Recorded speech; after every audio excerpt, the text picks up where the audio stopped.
अधी कोमल तव्हांखे इहो शौक़ु किथां पैदा थियो नज़म पढ़ण जो या तकरीर करण जो जेको फ़न आहे उहो तव्हांखे किथां खां आयो? साथियों, कोरोना वायरस में हींअर जेका वबा हले पई यानी कोरोना वायरस हिन में असां वेठा हुआसीं वांदा घर में, स्कूल बि कोन खुलियल हुआ। हिन जे करे असां पाण माना शाइरी पढ़णु शुरू कई।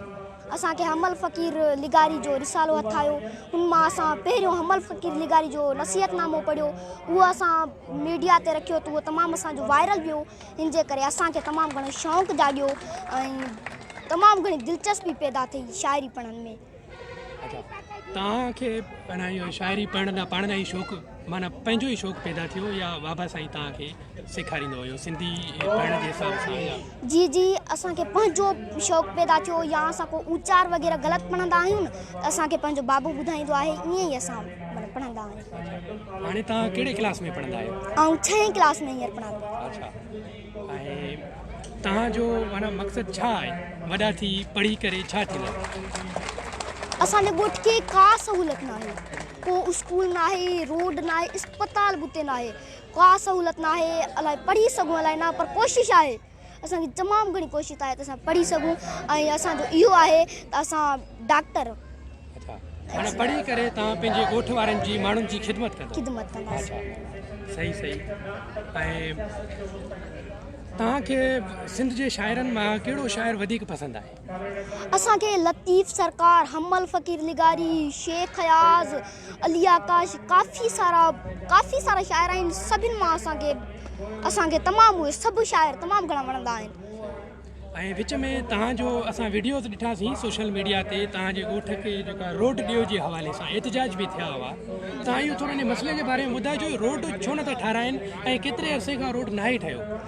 असांजो पाकिस्तान जॾहिं आज़ादु थियो न त हुन खां बि अॻु जो असांजो ॻोठ आहे, उनखे का सहूलियत न आहे। हींअर ताईं मरीज़ असांजा बेहोश थी पिया वञनि जेसि ताईं असां शहर था खणी अचूं, का सहूलियत न आहे। रोड माना असांखे नथो मिले, असांखे रोड मिले थो त माना जहिड़ो तहिड़ो खाई था वञनि हुतां जा इहे चेयरमैन खाई था वञनि, असांखे रोड नथो मिले। हींअर ताईं असां एहतजाज कयूं पिया ऐं असां कंदा रहंदासीं, असांखे रोड वठंदासीं, लाज़मी असां रोड वठंदासीं। तव्हां हिकु ॿ नज़म ॿुधायो जेके तव्हांखे वधीक पसंदि हुजनि। जी, छमक छलो वार विखेरियल, तिरछी टोपी ढिलो गलो, लुमका ॾींदड़ लाकेट भलो, अच्छी शर्ट मथां तो पाती, कारी जैकेट पर्स कुल्हे में कारो, अखियूं कारियूं कजरारियूं, चेहरो उजरो साफ़, जंहिं बि ॾिठो थिया तंहिंजा सारा ॾोह गुनाह माफ़।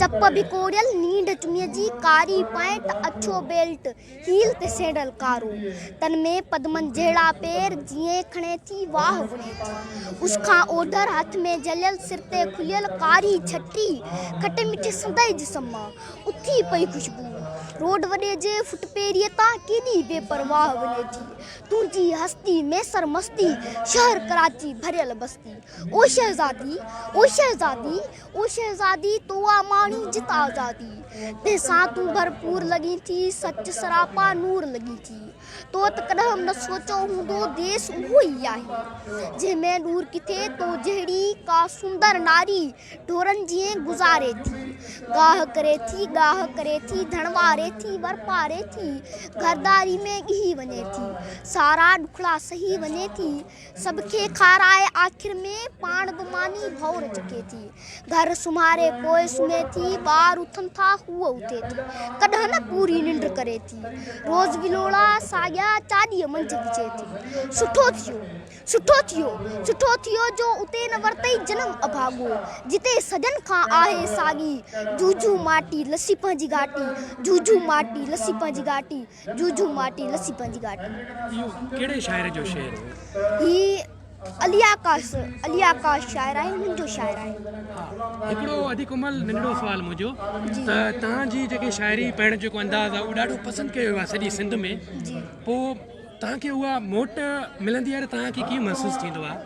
असांखे तमामु ख़ुशी महसूसु थींदी आहे जो ॿिया काफ़ी सारा ईअं बेद पढ़नि पिया त असांखे मोट मिले पई त इहो असांखे तमामु घणी ख़ुशी महसूसु थींदी आहे तमामु घणी ख़ुशी महसूसु थींदी आहे जो माना असांखे कंहिं माण्हू सां असांजो वास्तो थींदो आहे पोइ वॾे माण्हू सां असां त हिकु नंढे ॻोठ हिकिड़ी झूपड़ी में रहंदा आहियूं तॾहिं माना असांखे मोट मिले पई त असांखे तमामु घणी ख़ुशी थींदी आहे तव्हांजे इहो शाइरी पढ़ण वारो जेको अंदाज़ ॾाढो त मक़बूल आहे माशाल्लाह हुनजो मक़सदु माना तव्हांजो आहे छा त इनखे तव्हां जारी रखंदव डॉक्टर बि थी वियो हा असां चाहियूं था त जारी रहे पर जेकॾहिं मां ॿाहिरि थी वियसि ॿाहिरि तइलीम कराइण लाइ वियसि त मूंखे मुंहिंजो पीउ उहे जेका शाइरी आहे उहा जेका मुंहिंजो ज़हन आहे या उहा जेका मूंखे शाइरी पई थोरो घणो उचार ॿुधाए थो त उहो जॾहिं ॿाहिरि पढ़णु वेंदसि त उहो मूंखे केरु कोन ॿुधाए सघंदो मुंहिंजी हींअर कोशिशि आहे त आउं शाह अब्दुल लतीफ़ बिटाई जो सॼो रिसालो क्लियर करे वञा यादगिरी में ज़बरदस्त ठीकु आहे